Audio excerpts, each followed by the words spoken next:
మీరు గతంలో తడిసిన ఓట్లు కొనలే, మొక్కెత్తిన ఓట్లు కొనలే. అటువంటి పరిస్థితి ఇప్పుడు లేకుండా మేము బై ఛాన్స్ ఇన్ని చర్యలు తీసుకున్నప్పుడు కూడా అకాల వర్షం సడన్ గా ఏదైనా వచ్చి అక్కడ ఉన్న రైతులు అప్పటికప్పుడే మనం చేసుకోలేకపోతే తడిస్తే కూడా తడిసిన ధాన్యాన్ని కూడా ఎంఎస్పీతో కొంటామని చెప్పాం.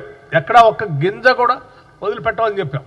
అది ఏ స్థాయి వరకు అంటే చివరికి మొక్కెత్తినటువంటి గింజలను కూడా, మొలకలు వచ్చినటువంటి ధాన్యాన్ని కూడా ఒక్క గింజను కూడా వదిలిపెట్టకుండా అదే ఎంఎస్పీతో, రేటు తగ్గించి కాదు, అదే ఎంఎస్పీతో ఈ ప్రభుత్వం కొంటదని చాలా స్పష్టంగా చెప్పాం. కొంటుంది కూడా.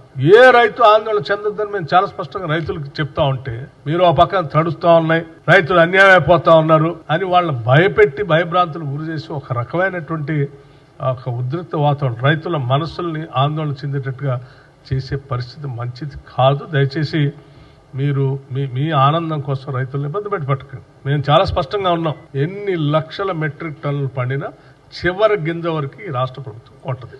తడిసినా కొంటది, మొలకలెత్తినా కూడా అదే ఎంఎస్పీ రేట్తో కొంటది. మీరు నెలల తరబడి కొన్నటువంటి ధాన్యానికి డబ్బులు ఇచ్చేవాళ్ళు కాదు. మేము కేవలం 3 రోజుల్లో రైతు అకౌంట్లోకి డబ్బులు వేస్తాం.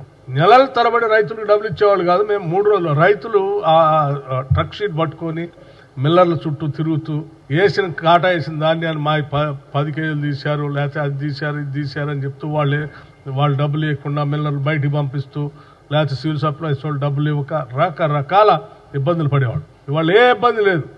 3 రోజుల్లో 3 డేస్లో డబ్బులు ఇస్తాం. ఇది ఈ ప్రభుత్వం యొక్క చిత్తశుద్ధి, రైతాంగ సోదరుల కోసం, పంట పండించేటువంటి కుటుంబాలు ఆదుకోవడం కోసం చేసేటువంటి కార్యక్రమం ఇది. దయచేసి తప్పుడు సమాచారం ప్రజల్లో చొప్పించి, మీకేదో ప్రసార మాధ్యమాలు మీ సొంతవి ఉన్నాయి కాబట్టి మీ ఇష్టం వచ్చినట్టు రాసుకొని, మీ ఇష్టం వచ్చినట్టు చూపించుకొని ప్రజలను తప్పుదోవ పట్టించి ఇబ్బంది పెట్టే కార్యక్రమం చేయబాకండి చెప్పడం కోసమే నేను ఈరోజు మీ ద్వారా వారికి విజ్ఞప్తి చేస్తా ఉన్నాను.